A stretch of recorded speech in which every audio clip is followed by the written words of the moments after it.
Señoras, señores, amigos e amigas, moi boa noite, saúdos desde Ribadumia, os estudios centrais de Canal Rías Baixas. Empezamos unha nova edición do programa Falemos e hoxe estaremos analizando a política municipal do Concello de Lousame co alcalde que foi sustituía a antigua e veterana alcaldesa Teresa Villaverde no Concello de Lousame, Esteban Ares.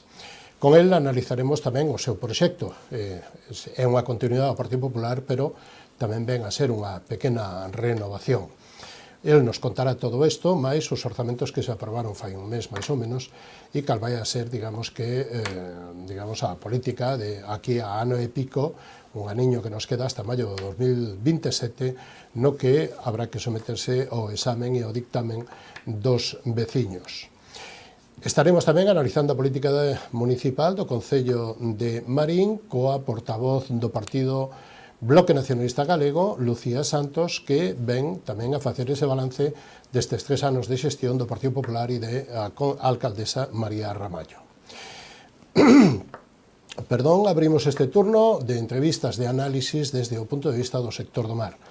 Temos 3 rías e cobrimos 3 rías das máis importantes de Galicia, que son a ría de Muros Noia, a ría de Arousa e a ría de Pontevedra, e, lóxicamente, aquí hai unha administración autonómica que ten moito que decir e moito que valorar e moito tamén que axudar non só a reparar os danos que está habendo, sino tamén a mover e a dirixir as políticas que se están facendo para beneficio de todo o sector do mar. E lle damos a boa noite e a benvida, que ademais é a primeira vez que o fai en estos estudios, a conselleira, a reciente conselleira do Mar, que é Marta Villaverde. Moi boa noite, benvida por primeira vez e moitas gracias por participar nestes tipo de programas e de entrevistas para acercar a información, lóxicamente deste caso na Consellería do Mar e da Xunta de Galicia aos veciños, non? Moi boa noite e gracias a vos pola invitación a participar. Claro, e o sector. Temos moito que falaremos de... Bueno, non sei que balance pode facer vostede ou que a data de hoxe, esta tarde que estamos falando de martes 10 de febreiro, dos danos e das, digamos que das facturas que hai que nos están deixando estas borrascas, que son moitas, aínda que logo as analizaremos un poquinho máis por sectores. Sí, bueno, durante todos estes, desde fai máis dun mes estamos sufrindo unha consecución de borrascas de maior ou menor intensidade, claro, que están deixando un impacto nas estruturas portuarias, nos artefactos flotantes, en distintas instalacións e depois tamén acompañan unhas altas precipitacións, sobre todo a última Leonardo, a última borrasca, cunha alta precipitación que afecta moito aos parámetros ambientais, sobre todo salinidade, pH, que afecta aos bancos marisqueiros e tamén esas borrascas con esas condicións climatolóxicas adversas tamén condicionan moito a operatividade da frota pesqueira, que ten que permanecer amarrada, como moitos outros sectores, non? Sí, incluso o marisqueiro e o bateiro, non? Ou o mixiloeiro. Exactamente. E dentro dese análisis dos impactos, o pesqueiro, lóxicamente, non é só o que non vayan a pescar, senón que o amarre desploma tamén as lonxas, desploma, digamos que toda a economía que movería ese peixe que vendería, non? Para os clientes e tamén para os consumidores, que somos un poquinho os do lado, non? Sí, son situacións puntuais, situacións provocadas, como digo, por estes efectos climatolóxicos, non son problemas estruturais, non son problemas de descenso de consumo. Esperemos que unha vez que pasen as borrascas e podamos volver a salir, se recupere esa operatividade, se compense esa perda de funcionalidade das lonxas e do abastecemento de peixe, dese pescado tan estupendo que temos nas lonxas galegas ao resto da cadena e que pode chegar ao consumidor nas cantidades que chegan como de costume. E no marisqueiro, principalmente nas bocanas das 3 rías que nos temos audiencia e que damos cobertura informativa, Pontevedra, Arousa e Muros Noia, que datos non só por falta de actividade, sino por posible mortandade ten a Consellería ou manexa a Consellería? Algún porcentaje, algún dato que poida aportar? A Consellería está en contacto constante co sector. A Consellería ten dispositivos de observación ao largo de toda a costa, sobre todo nas rías, onde se realizan estas actividades de marisqueo. Como che digo, recollemos en tempo constante parámetros que condicionan a productividade do marisqueo, como pode ser pois, o pH, a salinidade, neste caso, con as frecuentes chuvias, a salinidade. Estamos monitorizando, bueno, todavía é pronto porque ainda non acabou estes fenómenos adversos. Estamos en contacto, ainda a semana pasada nos reunimos cos presidentes das federacións para un pouco informar, pois, e sobre todo compartir como se está facendo este seguimento tanto por parte das cofradías, que son os titulares dos plans de xestión do marisqueo, son elas os que xestionan eses plans, e nos desa consellería, pois, os que lles damos apoio e lles damos pois, o que precisan a través de pois, distintas líneas de traballo conxunta para afrontar pois, esas necesidades e afrontar o análisis da situación. Estamos en contacto constante coas cofradías, cos seus técnicos, coas súas asistencias técnicas, e tamén por parte do nosos personal, pois, os nosos biólogos, e estamos pois, facendo ese seguimento dos datos dos que dispoñemos, pero necesitamos ter pois, toda a información de toda estas clemencias, inclemencias meteorolóxicas que aínda pois, parece que todavía aínda quedan algúns días, e unha vez pois que podamos, pois haremos a faena, o sea, facer un conteo, facer un balance. Sí, bueno, farase un mostraxe, claro. Recollerase os datos deses bancos marisqueiros e en función pois dos parámetros que determinen os técnicos e coa metodoloxía pois que eles establezan, pois farase un balance e un estado de situación dos bancos para evaluar daños e para ver que situación é a que pois quedan eses bancos marisqueiros. Unha das cuestións que levan pedindo desde fai tempo na ría de Muros Noia, os pósitos, é que haxa, digamos que, unha xestión da presa de Barría da Maza e de as posibles soltas de auga para que máis ou menos controlar esas afluencias. Hoxe hai unha noticia que publica a Voz de Galicia, non sei que información ten vostede de que eles piden que a Xunta elabore un protocolo, digamos que do vaciado desta presa. Bueno, eu desde a Consellería do Mar o que lle podo decir é que bueno, as presas, os encoros, ríxense por o seu plan de explotación que está aprobado, bueno, axústanse a él. Nos desta Consellería participamos naquelas mesas, naqueles foros onde podamos pois, dialogar e podamos trasladar a petición do sector bueno, sea escoitada e que na medida do posible pois, lle dé satisfacción a esas peticións. A día de hoxe existe un protocolo no que, pois, a través da nosa sala de operacións de gardacostas, se nos avisa da apertura dos encoros e nos avisamos ás cofradías para que sepan, sobre todo, o que máis nos preocupa, evidentemente os bancos marisqueiros son de gran preocupación, pero a seguridade das persoas que poidan atoparse pois, río abaixo, e que se comunique con unha anticipación adecuada esa apertura de presa e que, bueno, vai a chegar auga do encoro hasta a ría. Eso a día de hoxe se realiza e nos trasladamos esa sensibilidade das confradías ás empresas que explotan eses encoros. Nos na Consellería xestionamos os bancos marisqueiros e trasladamos esa sensibilidade, esas peticións hacia as outras entidades, a outras empresas que pois poidan satisfacer e que poidan pois escoitar e pois cumprir co que se lle demanda. Chamada Plataforma de Defensa da Ría de Arousa no día de onte facía unha roda de prensa e valora que nos últimos 5 anos a Ría de Arousa ten unhas perdas de uns 60 millóns de euros. Non sei que quere decir vostede, porque entre outras cousas, digamos que eles fan un pouco fincapé en que a Consellería do Mar, neste caso, bueno, pois que non atende ben as demandas do sector.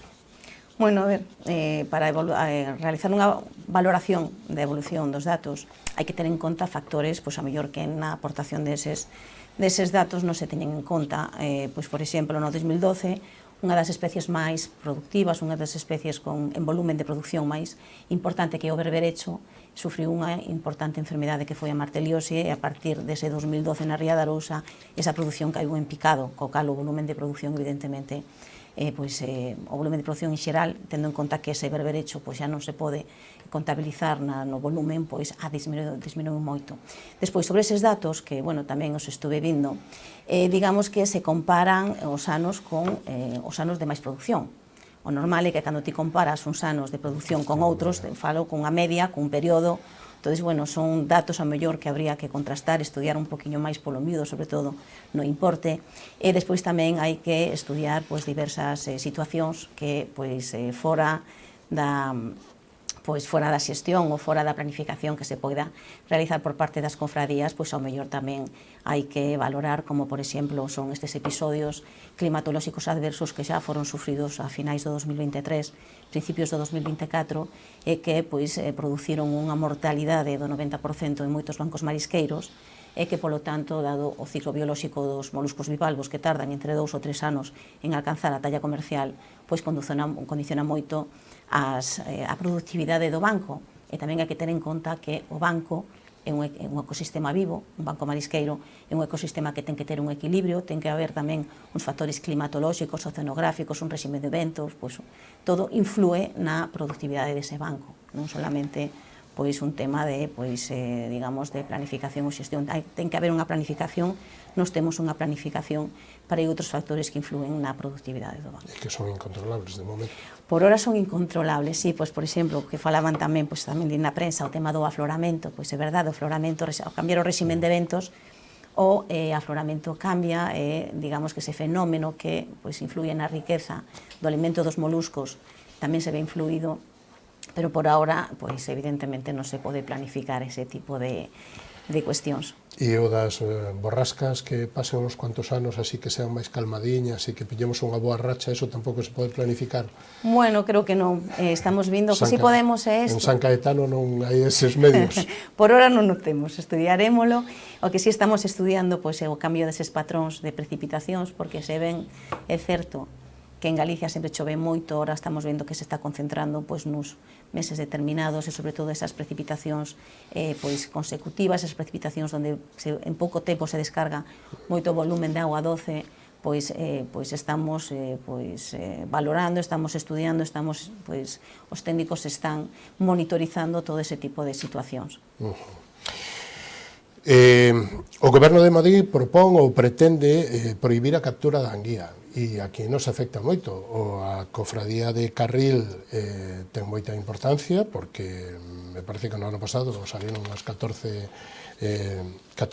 toneladas, máis ou menos, e afecta moito a Arcade e a Guardia. Que pasa con esta especie? Ou hai que prohibila? Ou é está sendo lógicamente, unha resposta do sector que prohibila non, e o importante tamén é a xente, non? E os mariñeiros. Sí, é algo que nos trasladamos, non? Cando facemos as nosas reclamacións en Europa, reclamamos que non solamente se teña en conta na toma de decisións da política pesqueira a vertente medioambiental, senón que tamén a vertente socioeconómica, é dicir, ter en conta esa pesca, ese emprego que xenera a pesca, esa riqueza económica que xenera nas comunidades costeiras e que fixan población, pois é moi importante.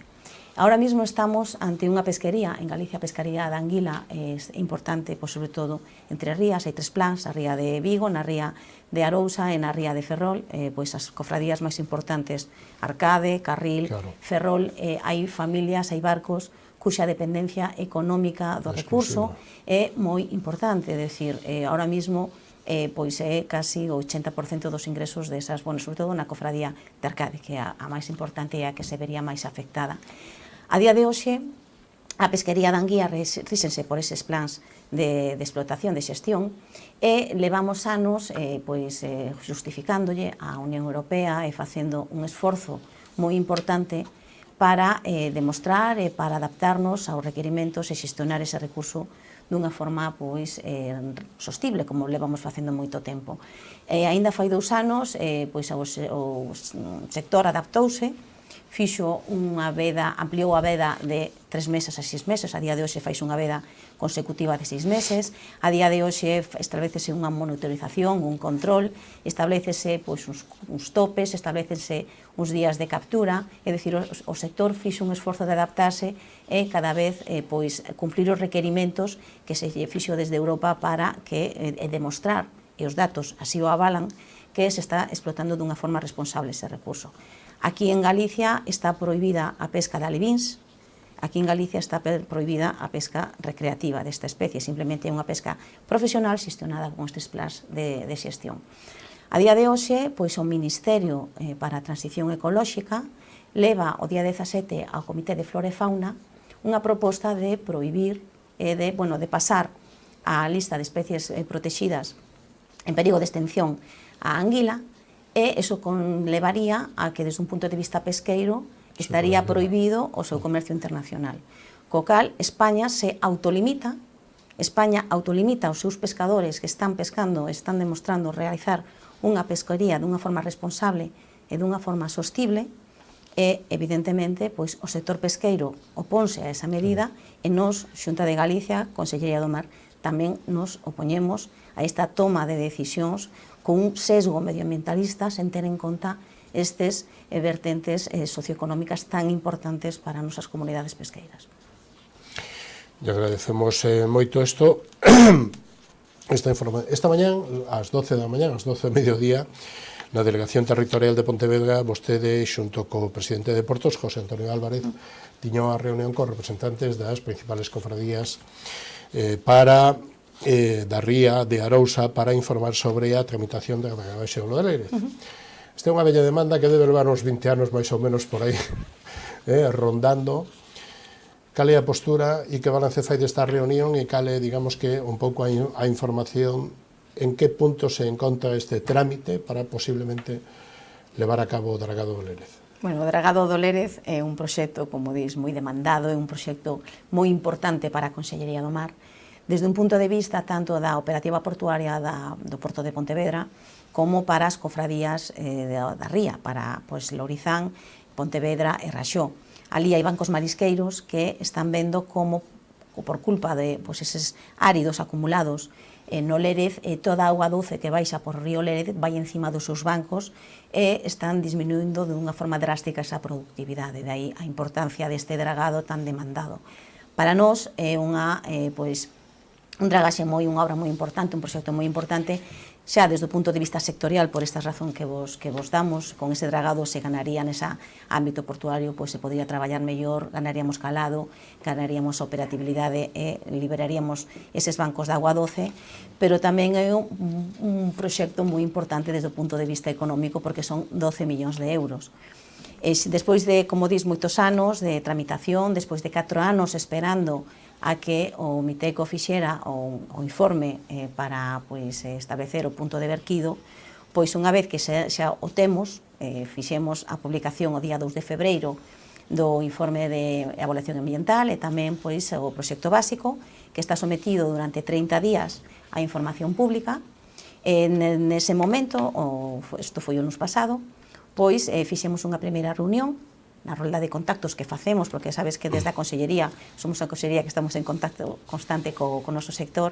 Convocamos en primeiro lugar a todas as cofradías da ría de Pontevedra para explicarlles precisamente isto, o punto de onde estamos, o punto onde se abre ese plazo de presentación de informes, de presentación de alegacións, e tamén empezamos na petición de informes. Temos que pedir para este proxecto 31 informes. Entón, empezamos tamén, xa os solicitamos, e iniciase esta fase onde, como xa che digo, lle contamos a semana pasada as cofradías de Pontevedra, e esta semana... Están totalmente a favor. Sí, claro, eles a solicitan, o que pasa que nós, neste proxecto, establecemos uns dos condicionantes deste proxecto, é que hai un sistema de vigilancia ambiental tanto na fase previa como na fase na duración durante o dragado, precisamente para velar por ese cumplimento da normativa ambiental e da normativa que sea aplicable ao proxecto. Sí, digamos que un sistema de vigilancia e control, non? Sí, hai un sistema de vigilancia ambiental establecido no propio proxecto. E depois tamén hai un sistema de xestión a interesados, onde se establece e queremos establecer un canal de comunicación e transparencia para aquelas entidades que teñan que ver no ámbito do dragado. Entón, esta semana nos reunimos coas cofradías da ría de Arousa, que, para tamén, nesa prol da transparencia e da comunicación, explicarles a eles directamente cal é os detalles do proxecto, e, sobre todo, no que lle concerne a eles, que é o punto de vertido, o punto de depósito deses áridos, o que lles comunicamos foi que no informe do Ministerio de Transición Ecolóxica, recomendábase o punto B, determinábase que o punto B en preferencia mellor que o E8, que é onde normalmente se verqueu ali, o sea, se depositou ali os depósitos dos dragaxes durante máis de 20 anos.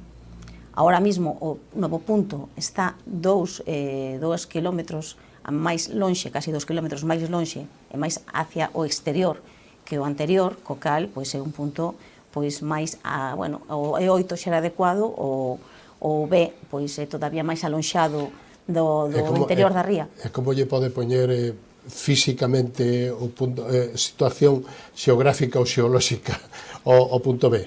O punto B está estaría máis ou menos? Aproximadamente a 40 kilómetros do punto de dragaxe.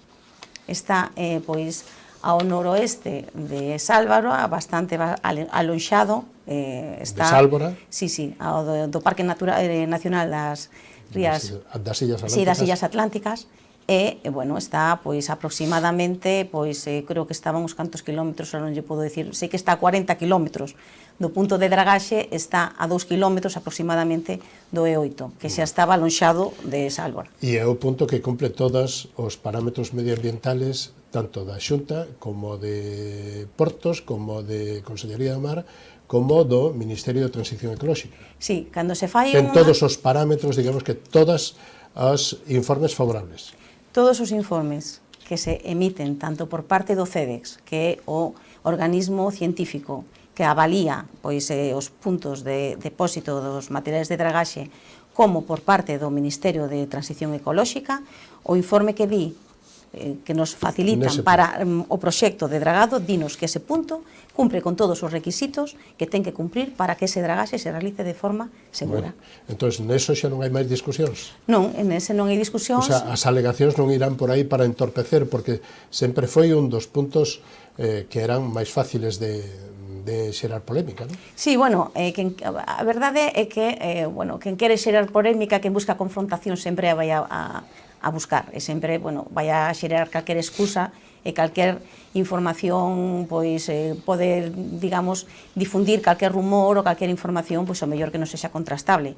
Nos o que temos ahora mesmo a información pública é a documentación técnica, son os informes, que aí está a información que calquera pode contrastar, calquera pode, pois, consultar, se quere saber a posición exacta do punto de depósito deses áridos, que, bueno, aparte, son de categoría A, é dicir, a mellor categoría posible, son unha categoría que se usa incluso para rechear praias, non se usa neste caso por granulometría, é dicir, por la dimensión do seu grano, ten unhas características determinadas para poder usarse en praias.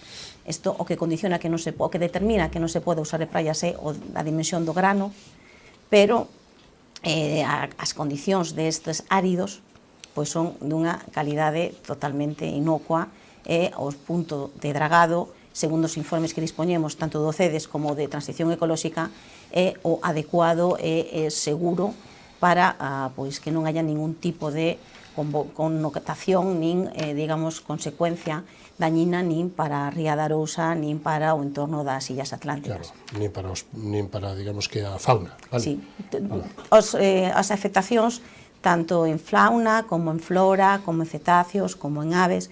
Durante todo o proxecto son máis de 500 follas e o sea, ao largo de todo o proxecto, de todo o estudio, analízanse os distintos parámetros, incluso patrimonio submarino, analízase calquer tipo de afectación posible e en todos eles a afectación é ninguna, é dicir, todos os dictámenes son satisfactorios e por iso, precisamente, realizamos o proxecto coas garantías de que se cumplen os requisitos que establece tanto o CEDES como o Ministerio de Transición Ecolóxica.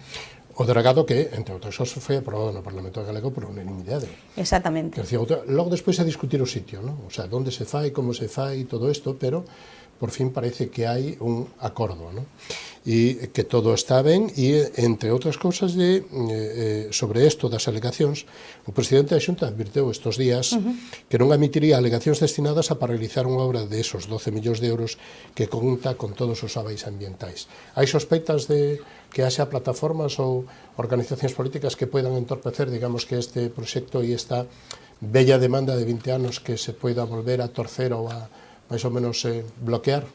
Bueno, eu confío en que non. Eu confío, sinceramente, en que seamos responsables, en de que valoremos positivamente este dragado, porque, ademais, Despois deste dragado, hai máis solicitudes, hai máis dragados pendentes de informes. Esperemos que unha vez que cheguen estes informes podamos ir realizando estes dragados que son importantes para o sector marítimo pesqueiro galego e non entorpezamos e non poñamos palos ás rodas de unha actividade que é vital e que é fundamental para poder seguir sendo un sector económicamente tan importante en Galicia como é o sector marisqueiro e o sector pesqueiro.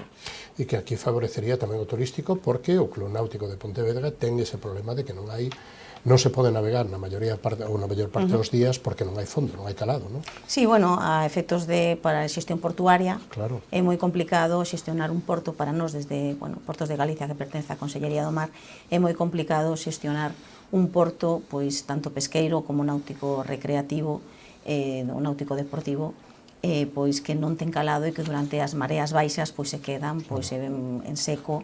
Claro. É preciso darlle funcionalidade a este tipo de infraestructuras. Claro. Está contemplado tamén que haxa axudas, digamos que estas tres confrarías que están, lógicamente, máis ou menos afectadas na ría de Pontevedra, durante o dragado se verán afectadas por paros ou por inconveniencias para poder faenar e todas estas cousas. Vai haber partida económica para complementar, digamos, que esos días que non pode haber actividade? Sí, dentro do proxecto está, en primer lugar, nos bancos onde serán afectados dunha forma directa polo dragado, se retirará o produto de marisco de talla comercial, procederá a súa venta. A de talla non comercial sacará, se extraerá e se trasladará a outros bancos marisqueiros para que podan ser aproveitados con posterioridade. E despois tamén se vai a facer unha estimación tanto da afectación directa polos días que neses bancos, porque de toda a ría van a ser afectados, contamos que 3 bancos máis ou menos dunha forma directa polo dragado, e neses 3 bancos haberá unha estimación tanto da afectación directa como do posible período de espera a que eses bancos poidan volver a ser productivos e poidan volver a traballarse neles. Pero como xa che dixen, o beneficio que vai a supor o dragado para o sector marisqueiro de Pontevedra que é moito maior que os posibles pequenos dificultades que vai a supoñer ese dragado que se vai a realizar durante 10 meses. E esos 10 meses é un dragado mecánico, non? O sea, sí. Que nos pode contar desde o punto de vista técnico deste tema? E os 10 meses, cando empezarían, digamos que, as excavadoras a traballar? A ver, por lo que me contaron os técnicos, é un dragado sinxelo, non hai roca, é un dragado de áridos, como lle decía, de categoría A. Creo que as dragas que se van usar son de cuchara, é dicir, son as dragas típicas que de fondos arenosos. Ahora mismo estamos en trámite de información pública, estamos en trámite de petición de informes, temos que recibir as alegacións, temos que recibir os informes, e unha vez que dispoñamos de todo, podemos realizar o proxecto definitivo e, en base a ese proxecto definitivo, poder licitalo.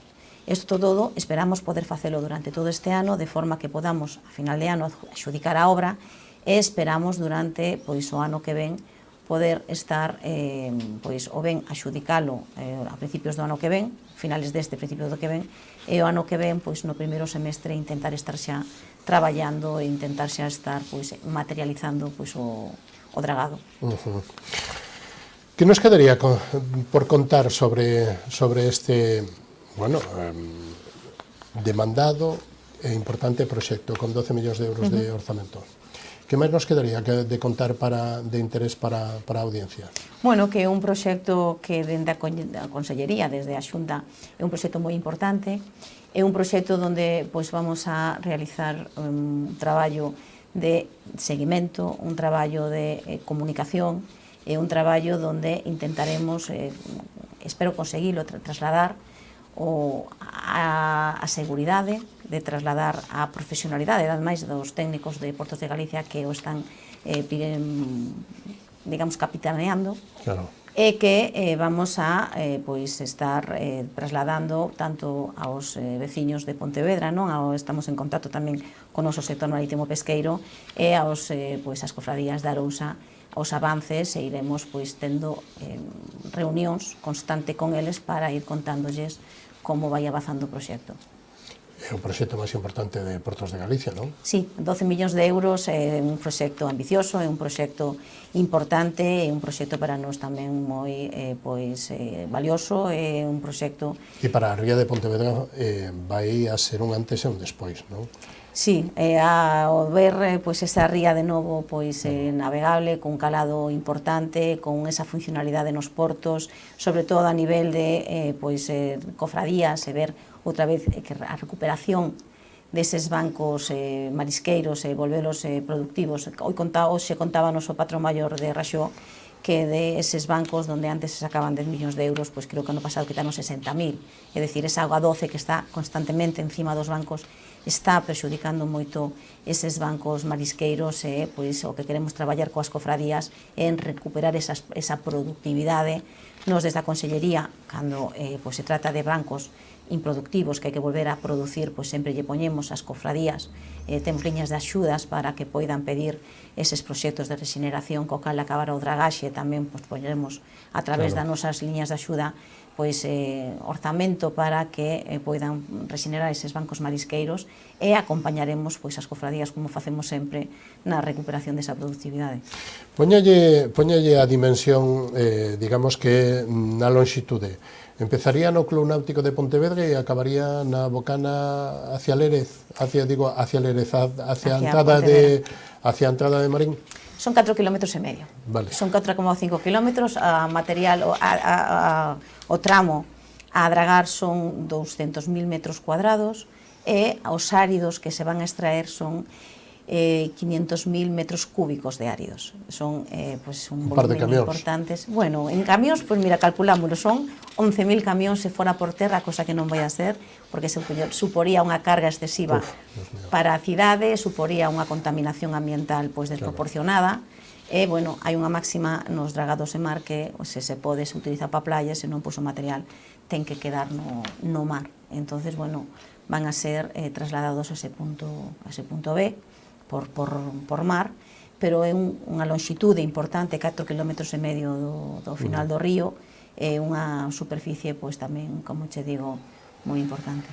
Ten que serlo porque é unha inversión importante que asumimos todos os galegos, non? Pero tamén será, digamos que despois será unha envexa para outras, que xa vostede decía que hai outras peticións e hai outras bocanas de rías que necesitan dragado, e moitos dos ríos en outros moitos sitios. Vai ser unha boa experiencia empezar con este, digamos que, gran proxecto de dragado para outros. Sí, bueno, este proxecto é un proxecto precisamente moi importante desde un punto de vista económico, por todos os condicionantes que vamos a cumplir para que o proxecto cumpla con todos os requisitos ambientais e con todos os requisitos ecolóxicos que cumprimos. Os outros dragados, ahora mismo están solicitados os informes preceptivos, estamos en espera moitos deles que desde o Ministerio de Transición Ecolóxica nos aporten os informes que son preceptivos e vinculantes, e pouco a pouco, a medida que vayan chegando, iremos acometendo o resto dos dragaxes. Vostede tomaba posesión o pasado 5 de xuño. Sí. Este é o proxecto máis grande, non? Pois sí, con diferencia, a verdade. Bueno, para nós, este é o proxecto máis grande, é o proxecto máis ambicioso de Portos de Galicia. E, bueno, o sector marítimo pesqueiro é moi importante. Para nós non hai cofradías pequenas, todas as cofradías, precisamente por ese impacto socioeconómico que ten nas comunidades pesqueiras. Calquera que visite Galicia, a vuelo de dron, non? Pode ver que eses pequenos pueblos ao redor da costa surgiron e naceron ao redor dun porto, co cal para nós é moi importante que eses portos onde a pesca é un motor económico, é un motor que xera toda esa riqueza, que sigan sendo rentables, que sigan sendo que o peixe siga fluindo chegando ás súas lonxas e partindo de aí para o resto da nosa comunidade. Vostede é unha muller que, ainda que nova na Consellería como conselleira, pero é moi veterana na parte administrativa e da xestión, non? Nestos meses, que son creo que máis ou menos 9, de cal está máis contenta, da xestión ou do convenio firmado? Bueno, a min a verdade é que capitanear este proxecto que, como xa decimos, leva tantos anos esperados, sobre todo cando ves a eses patróns maiores que pues, están insistindo da importancia, como ven que unha obra que se dilata tanto, sobre todo este informe de transición ecolóxica que levamos esperando 4 anos, e que por fin chega ver esa satisfacción pois, deses patróns que están a nosa mesma de poder empezar a facer un proxecto que se leva retrasando e que xa tiña que estar realizado, pois, hombre, é satisfactorio pois, que me toca a min agora pois, ver poder materializalo. Bueno, vais en noso tempo, señora Villaverde, pero ten vostede un minuto para dicir o que vostede queira ou que eu non lle preguntei. Que lle gustaría deixar como última reflexión? Que me gustaría deixar como? Como última reflexión. Como vale. última reflexión nesta edición de Falemos. Bueno, eu somos a Consellería do Mar, somos a única administración que ten unha propia Consellería do Mar, precisamente pola importancia do sector. Vamos a acometer este dragado do Lérez con todos os requisitos, cumprindo todos os requisitos ambientais e ecolóxicos e todos os requisitos para que pois, realizalo axustándonos a todos eses condicionantes que nos puxeron para no proxecto. Temos un proxecto que cumple con pois, medioambientalmente, ecolóxicamente. Vamos a realizalo tan pronto podamos pois, contestar esas alegacións, recibir todos eses informes e, bueno, esperamos o ano que ven poder vir aquí e poder contarvos como acometemos, cal foi o resultado e os beneficios para o noso sector e para, bueno, para a cidade tamén de... Claro, non nos olvidemos que a cidade de Pontevedra vai ser un feito importantísimo, tamén é unha bella demanda lóxicamente da cidade, non? Con independencia que logo haxa outros líos políticos que hoxe non entramos neles. Conselleiro, foi un placer contar con vostede nesta edición de Falemos, que salga para adiante o proxecto e que paren as borrascas, non? Bueno, eso sobre todo, esperemos que fainos falta, canto non? antes, sí. Fainos falta, tanto no mar como en terra, porque estamos un pouco saturados, non? Sí, bueno, sobre todo para todo o sector económico, non solamente Claro. para o mar, calquer sector económico a día de hoxe, pois mesmo se leíamos unha noticia, non? 80% da hostelería está padecendo tamén, pois eu creo que sí, que xa vai sendo hora de que amaine un pouquiño a chuvia, que podamos pois descansar e que podamos reactivar pois outra vez a actividade pesqueira e que os nosos barcos poidan salir canto antes ao mar. Marta Villaverde, un placer, moitísimas gracias, moi boa noite e hasta unha vindeira ocasión. Moitísimas gracias a vos por invitarme. Nos vamos a publicidade e amando os patrocinadores volvemos e recibimos a Lucía Santos, portavoz do Bloque Nacionalista Galego, non o perdan. Analizamos con ela a situación política e a xestión do Concello de Marín, non o perdan, hasta ahora mismo.